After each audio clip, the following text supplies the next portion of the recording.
Galerinha, o Brasil perdeu a Copa, mas Assassin's Creed Black Flag Recense finalmente está chegando essa semana. E mesmo sendo um jogo da Ubisoft, não poderia estar mais hypado, afinal, o que poderia dar errado, né? Pensando nisso, eu resolvi fazer a lista definitiva de todos os Assassin's Creed principais, do pior ao melhor. Então, sem mais delongas, pega seu chocolate quente, um pãozinho integral pra digerir legal e vamos descobrir. Começando lá no fundo da lista, temos Assassin's Creed Valhalla. Infelizmente leva o título de jogo mais cansativo da franquia. Eu confesso que eu nem terminei esse jogo, foi o único Assassin's Creed que eu não zerei, eu não aguentei, gente. Ele é muito repetitivo, ele é muito cansativo. Esse Assassin's Creed nos leva no século IX, para acompanhar a invasão viking da Inglaterra sob o comando de Eivor, um líder forte, mas que muitas vezes parece mais um mercenário do que um assassino de verdade. A grande novidade aqui foi o sistema de invasões a mosteiros e a construção do seu próprio assentamento, que casa muito bem com o combate brutal e visceral desse game. E esse é o grande ponto positivo do game. O problema é que Valhalla é absolutamente, absurdamente, incrivelmente longo e repetitivo, arrastando uma história por mais de 60 horas com excesso de missões secundárias obrigatórias que testam a paciência de qualquer jogador. Logo em seguida, e eu não aguentei jogar esse jogo não, mano, eu larguei mesmo. Logo em seguida, vem Assassin's Creed Shadows, um dos títulos mais polêmicos recentes. Situado no Japão, do período Sengoku, ele traz como grande novidade uma dupla dinâmica de protagonistas, esses aí não, com progressões totalmente diferentes. Yasuke, o samurai que foca na força bruta, e Naoe, a shinobi focada no stealth tradicional. A mudança dinâmica de estações do ano que afeta diretamente como você se esconde é uma sacada genial, é muito maneiro ver os cenários diferentes. E esse contraste de jogabilidade entre os dois personagens é disparado o ponto mais divertido.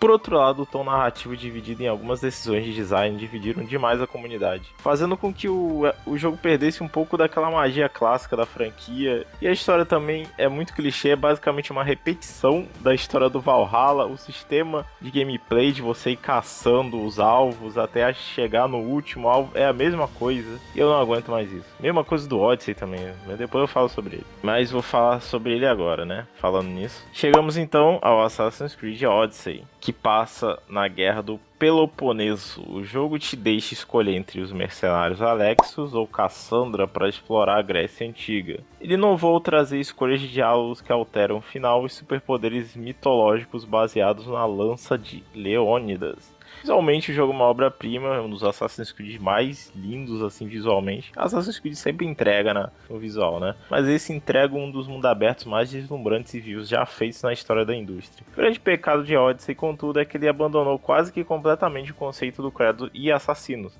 virando um RPG genérico de fantasia com inimigos que parecem esponjas de dano e que nada lembra a essência da saga. Assassin's Creed é só em nome. Subindo um pouco o nível, entrando na fase da transição e resgate da fórmula clássica, temos Assassin's Creed Origins. Esse jogo reconstrói a franquia do zero para contar a história de vingança que deu origem à criação da Irmandade dos Ocultos do Egito Antigo. O protagonista é Bayek, um dos personagens mais carismáticos e expressivos e humanos de toda a saga. Ele trouxe mecânicas totalmente novas, como o combate no estilo hitbox e o uso de uma águia como drone de reconhecimento. A recriação do Egito é impecável e a maturidade da história é emocionante, embora também clichê, né, com esse papo de vingança. Mas o ponto negativo foi ter introduzido esse maldito sistema de níveis, que força o jogador a parar a campanha principal para ficar fazendo um monte de secundária ruim para subir de nível aí sim fazer as missões principais. Mas tentando corrigir esse excesso, Assassin's Creed Mirage surgiu como um verdadeiro de volta às raízes, focado na juventude de Basim, em Bagdá. Ele mostra a evolução de um simples ladrão de rua até se tornar um mestre assassino. Basim é um protagonista meio mas o jogo brilha em focar no stealth e nas ferramentas clássicas, embora tenha esses ataques meio nada a ver, que parece mais coisa do Odyssey, né, do que realmente de um Assassin's Creed clássico. O mapa dessa vez é menor, só que é mais denso, trouxe de volta aquela sensação dos primeiros jogos, né, porque o jogo, graças a Deus, não é RPG, embora tenha o pior combate corpo a corpo da franquia. É muito travado. E a história eu esqueci completamente, eu nem lembro mais do que se trata Assassin's Creed Mirage, mas o jogo é divertido, te dando várias opções de como fazer uma missão. E os gráficos, claro, são muito bons, os cenários são muito legais. A jogabilidade é meio travada, né? Mas Assassin's Creed Rogue se destacou melhor por mostrar o outro lado da moeda, acompanhando Shay Patrick Cormac, um assassino que trai a Irmandade após uma tragédia e se junta aos Templários. A grande novidade é justamente jogar sob a perspectiva ideológica dos inimigos históricos, embora no contexto desse jogo não tenha muita diferença não. A gente usa armas focadas em caçar assassinos nesse jogo, e essa desconstrução narrativa é legal, é maneiro você ver as coisas por outros olhos. E prova que os assassinos não são perfeitos, mas o ponto baixo é que Rogue reciclou quase todos os cenários e mecânicas navais do seu antecessor. Ele é basicamente um Assassin's Creed Black Flag Pocket, parecendo mais uma expansão do que um jogo totalmente inédito, e eu acho que é o menor jogo da franquia. Mas entrando nas revoluções urbanas, Assassin's Creed Syndicate nos leva para Londres vitoriano da Revolução Industrial. A história acompanha os irmãos gêmeos Jacob e Eve Fry tentando libertar a cidade do controle opressor dos Templários. O jogo inovou com o uso de um lançador de corda para cruzar as ruas largas de Londres e o controle de carruagens. A química divertida entre os irmãos e a atmosfera fantástica das cidades, cheia de fumaça que parece até São Paulo, são os grandes pontos altos, mas o tom da história acabou ficando bobo e leve demais, tirando o peso dramático que uma disputa de vida ou morte contra os Templários deveria ser. A história também é meio esquecível. E falando em peso histórico, é impossível não citar o Assassin's Creed original. O início de tudo, durante a terceira cruzada, o arrogante Altair precisa eliminar 9 alvos para recuperar sua honra e seu ranking da Irmandade. Esse game apresentou o conceito inovador de memória genética através do Animus e o parkour em mundo aberto que mudou a indústria. A atmosfera incrível desse jogo e os diálogos filosóficos com os alvos antes de morrer continuam muito bons, tudo envelheceu muito bem nessa questão de diálogo, de gráfico, mas o jogo infelizmente envelheceu mal em outras coisas. Suas missões de investigação são extremamente repetitivas. É o que você faz o jogo inteiro, basicamente. E se não fosse por isso ele estaria um pouco mais alto, porque é um jogo que, apesar de tudo, envelheceu muito bem. E agora quem fechou essa era clássica com chave de ouro foi Assassin's Creed Revelations, com um Ezio Auditore mais velho e maduro que viaja para Constantinopla para destrancar a biblioteca secreta de Altair. O jogo trouxe a Hookblade para acessar novas alturas e um minigame de defesa de bases que acho que não foi muito bem recebido na época. O encerramento da história de Ezio e Altair é um dos grandes momentos da franquia. É muito emocionante esse final para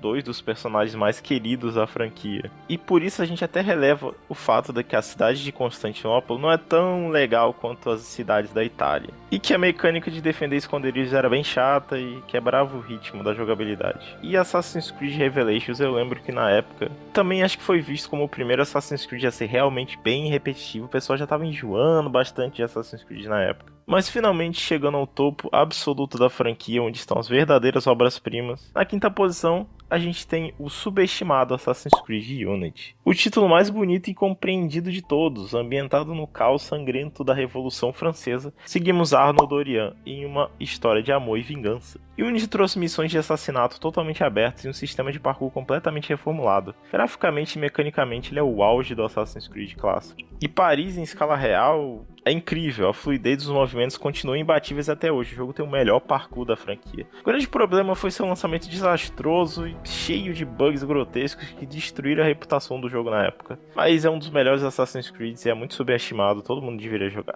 No quarto lugar, brilho lendário Assassin's Creed 2. Ele nos transporta para a Itália renascentista para acompanhar o início da jornada de vingança e amadurecimento de Ezio Auditore de Firenze, um dos protagonistas mais amados do Assassin's Creed. O jogo revolucionou completamente ao corrigir as repetições do primeiro título, introduzindo o sistema de economia para reformar Montegione e uso de 2 lâminas ocultas e as invenções geniais de Leonardo da Vinci. Ponto positivo absoluto é a sua narrativa impecável e uma trilha sonora inesquecível. Assassin's Creed usa o tema do Ezio até hoje, virou basicamente o tema da franquia. Se houver algum ponto negativo é apenas o fato de que a mecânica de combate e parkour hoje parece um pouco dura perto dos jogos mais novos, mas nada que tire o peso histórico dessa obra-prima. E a medalha de bronze vai para Assassin's Creed Brotherhood, a perfeição daquela forma clássica dos Assassin's Creed que se passam na Itália. Ezio Auditore agora leva a luta diretamente para o coração de Roma para derrubar a tirania da família Borgia. A grande novidade aqui foi o sistema de recrutar civis para a Irmandade e chamá-los para o combate com um único comando. Gerenciar esses assassinos e dominar Roma dava uma sensação absurda de poder ao jogador, e o ritmo da campanha é simplesmente impecável, tendo como único ponto fraco o fato de a história ficar limitada a apenas uma grande cidade, mas é uma obra-prima, não deve ser esquecida. Na segunda posição, conquistando a medalha de prata, temos Assassin's Creed 3, que nos joga na Revolução Americana sobre a pele de Connor Kenway, um guerreiro meio nativo americano brutal e focado em proteger as terras de seu povo. O jogo inovou com parkour em árvores, mudanças climáticas reais, com neve profunda e a introdução das mecânicas iniciais de batalha naval, que veio a se tornar Assassin's Creed 4.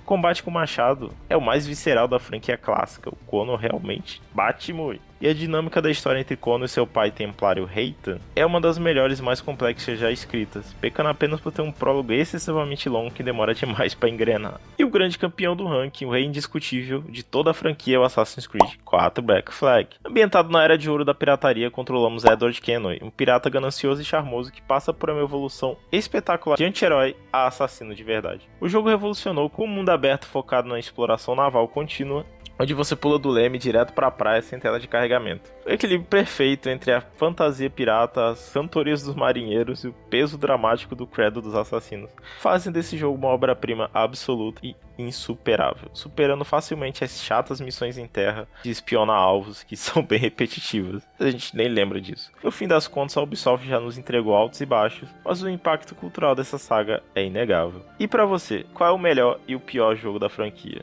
Será que o Assassin's Creed 4 Remake vai superar todos eles? Comenta aqui embaixo. Mas é isso, galera. Valeu. Falou.